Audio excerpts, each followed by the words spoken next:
آج سے تقریباً 1 صدی قبل اس امت پر بے یقینی کی کیفیت کو مسلط کیا گیا، اور ہمارے نفسیات کے ماہرین کہتے ہیں کہ یہ بچوں کے ساتھ بھی نہ کریں، کہ بچوں کو کہیں تم کچھ نہیں کر سکتے۔ جب آپ بچوں کو طعنہ دیتے ہیں تو وہ واقعی کچھ نہیں کر پاتے۔ تو اس لیے امت کو بے یقینی میں مبتلا کرنے کے لیے مغرب کی برتری کو ثابت کیا گیا، جگہ جگہ 2 نمبر دانشور بٹھا دیے، حتیٰ کہ ہماری عصری دانشگاہوں کے اندر فرنگی روحوں کے بے حس ڈھانچے مشرقیت کو گالی دینے لگے اور مغربیت کے قصیدے پڑھنے لگے، ان کی تہذیب اور تمدن کے گن گانے لگے اور اپنی تہذیب کو ڈیگریڈ کرنے لگے، اور دنیا کے سامنے یہ بات باور کی کہ یہ ناقابل تسخیر ہیں، ان کا مقابلہ نہیں ہو سکتا۔ یہ بے یقینی اس امت کو توڑ کے رکھ دیا۔ اقبال نے آج سے 100 سال قبل کہا تھا، سنے تہذیب حاضر کے گرفتار، غلامی سے بدتر ہے بے یقینی۔ اور اس امت کی نشأت کو، اس امت کی نہضت کو روکا گیا کہ نہیں تم مقابلہ نہیں کر پاؤ گے، اور یہ ماضی کے اندر بھی ہوتا رہا۔ قوم موسیٰ نے کہا تھا ہم تو مقابلہ کر نہیں سکتے، موت سے بدتر زندگی تھی، اور یہ بالکل ہتھیار پھینک چکے تھے۔ پھر حضرت موسیٰ آئے اور ان کو کھڑا کیا، ہمت دلائی، دریائے نیل کے کنارے آئے تو پھر اڑ کے کھڑے ہو گئے۔ چونکہ 12 قبیلے تھے تو کہنے لگے کہ ہم ایک ہی راستے سے نہیں گزریں گے، دشمن پیچھے چڑھا ہوا ہے اور یہ قوم اڑ کے کھڑی ہو گئی ہے دریا نیل کے کنارے کہ نہیں ہم ایک سوراخ سے نہیں گزریں گے، ہمارے قبیلے الگ الگ ہیں، لہٰذا ہمارے لیے الگ الگ راستے بناؤ۔ قومیں جب نکبت میں، رسوائی میں چلی جاتی ہیں تو یہی حال ہوتا ہے۔ وہ کسی نے کہا کہ ہم ایران کا ساتھ نہیں دے سکتے، وہ تو شیعہ ہیں، تو میں نے کہا کہ چلو آپ نیتن یاہو کا دے دو، وہ تو سنی ہے۔ اس حالت کے اندر نیل کے کنارے کھڑے ہیں اور اب بھی کہہ رہے ہیں کہ نہیں ہم ایک گلی سے نہیں گزر سکتے۔ 12 رستے بن گئے، 12 رستوں سے 12 قبیلے گزرے، ادھر وہ بالکل دوسرے کنارے کے قریب پہنچ گئے اور ادھر ان کا آخری آدمی دریا میں داخل ہو گیا۔ اب حکم ہوا دریا کو کہ اب تو چلنا شروع ہو، اور یہ پھر پانی میں ڈوب رہے تھے اور یہ کنارے پہ دیکھ کے اپنے قاتل کو آنکھوں سے دیکھ رہے تھے۔ بڑا لطف آتا ہے جب قاتل کو مرتے ہوئے دیکھیں۔ آج کل بڑا مزہ آ رہا ہے، آج کل بہت خوشی ہو رہی ہے۔ یہ آج ہی مجھے کسی نے بھیجا کہ اسرائیل کے وزیر ثقافت نے ایک ہاسپٹل پہ کوئی میزائل لگا ہے اور اس کی کوئی دیوار گر گئی ہے، تو اس نے کہا کہ یہ انسانیت تو نہیں ہے۔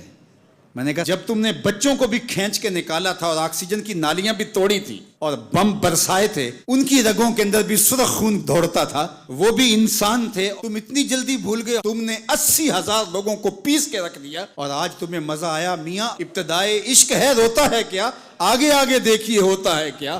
ابھی تو لطف آئے گا، ابھی تو تمہیں پتہ چلے گا کہ درد کیا ہوتا ہے۔ ابھی 1-2 ماہ قبل آئرن ڈوم کی کہانیاں یہ دانشور ہمیں سنا رہے تھے، وہ کہتے تھے وہاں چڑیا بھی اندر نہیں جا سکتی، لیکن پھر دنیا نے میزائل جاتے دیکھے، کیسا خوف زدہ کیا ہوا تھا۔ نہیں ناقابل تسخیر ہے، اس کا مقابلہ نہیں ہو سکتا۔ وہ آسمان سے اترے ہیں، کیوں ان کا مقابلہ نہیں ہو سکتا؟ خدا چاہے تو ممولے سے شہباز کو لڑا دے، وہ تو ابابیلوں سے ہاتھی مروا دیتا ہے۔ تو اللہ جل شانہ کمزور نہیں ہوا، اس کی خفیہ تدبیریں ابھی ختم نہیں ہوئیں اور کبھی ختم نہیں ہوں گی۔ تم ایک چال چل رہے ہو اور وہ تمہیں چال میں پھنسا رہا ہے۔ میرے اللہ نے اس امت کے تنے نازک کے اندر زندگی کی لہریں پیدا کر دی ہیں اور ایک تموج پیدا ہو گیا ہے۔ اگرچہ آج بھی وہ فلسفہ، آج وہ دانشوری کا جعلی غلغلہ موجود ہے، آج بھی مایوسی کے نعرے لگائے جا رہے ہیں۔ 4 دن کی کہانی ہے، اس کے بعد آپ کو ایران کھنڈر بنا دکھائی دے گا، بن جائے کھنڈر،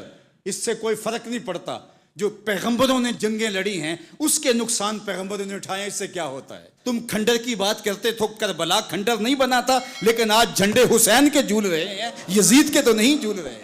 تو یہ کھنڈر اسرائیل بننے والا ہے، اسلام کا جھنڈا اونچا ہوگا۔ آل اسلام و یالو ولا یولا علیہ، اسلام سر بلند ہے، سر بلند رہے گا، اور شرق سے لے کر غرب تک جھنڈا میرے حضور کے نام کا لہراتا رہے گا۔ اس لیے ہمیں پوری قوت کے ساتھ ایران کے ساتھ کھڑا ہونا ہوگا۔ یہ ایران کی لڑائی نہیں ہے، یہ امت کی لڑائی ہے۔ یہ ان 80,000 بچوں کا، بوڑھوں کا، جوانوں کا بدلہ لینے کے لیے کھڑی ہوئی ہے امت، جن کو پیس دیا گیا اور ان کے اوپر نوحہ بھی نہیں پڑنے دیا گیا، جن کو بھوک اور پیاس سے تڑپا تڑپا کے مارا گیا۔ آج ان بچوں کا بدلہ لیا جا رہا ہے جو انہوں نے اذیتیں دی، جو کچوکے دیے۔ اس ممبر پہ بیٹھ کے ہم روتے رہے، ہماری خلوتیں، ہمارے حجرے آنسوں سے بھر گئے۔ ہم تو صدیوں سے روتے آ رہے ہیں جو ہمارے ساتھ ہوا۔ ہم نے اپنے بوڑھے باپ کو روتے ہوئے دیکھا اس امت کے لیے، ہم نے اپنے مشائخ اور اساتذہ کو روتے ہوئے دیکھا۔ یار یہ وقت ہے، کیوں مایوسی پھیلاتے ہو؟ کتاب ملت بیضا کی پھر شیرازہ بندی ہے کہ شاخ ہاشمی کرنے کو ہے پھر برگ و ثمر پیدا، نوا پیرا ہوا ہے بلبل کہ ہو تیرے ترنم سے کبوتر کے تنے نازک میں شاہی کا جگر پیدا۔ انشاءاللہ یہ دن گنے جا چکے ہیں، مغرب سے قیادت مشرق کی جانب منتقل ہونے والی ہے۔ آپ چائنا کے صدر کا بیان پڑھیے، بصیرت اور حکمت سے بھرا ہوا وہ بیان تھا جس نے سینہ ٹھنڈا کر دیا۔ دنیا کی نظروں میں سب کچھ ہے، بس ایک آواز اٹھنی ہے اور دنیا کی نئی صف بندی ہوگی اور مغرب سے مشرق کی جانب قیادت منتقل ہو رہی ہے انشاءاللہ، اور وہ وقت دور بھی نہیں ہے کہ انشاءاللہ اسلام کا جھنڈا پوری دنیا کے اوپر لہرائے گا اور مسلمان سر بلند ہوں گے۔ اور یہ بات ہم عرض کرنا چاہتے ہیں، پوری دنیا بھی اسرائیل کو مان لے، پاکستان کبھی تسلیم نہیں کرے گا انشاءاللہ۔ ہمارے بانی قائد اعظم محمد علی جناح نے کہا تھا کہ یہ امہ کے قلب میں گھسایا گیا خنجر ہے اور یہ مغرب کی ناجائز اولاد ہے، ناجائز ریاست ہے، کسی صورت کے اندر بھی ہم اس کو قبول نہیں کریں گے۔ آج یہ بات بھی سننے کو مل رہی ہے کہ شاید پاکستان ایران کے خلاف اپنے اڈے فراہم کر رہا ہے، ایسا کبھی نہیں ہوگا، یہ سوائے افواہ کے اور کچھ نہیں ہے۔ اللہ نے ہمیں یہ پچھلے دن جو عزت دی، جو وقار دیا انڈیا کے خلاف، ہم نے ناکوں چنے چبوائے ان کو۔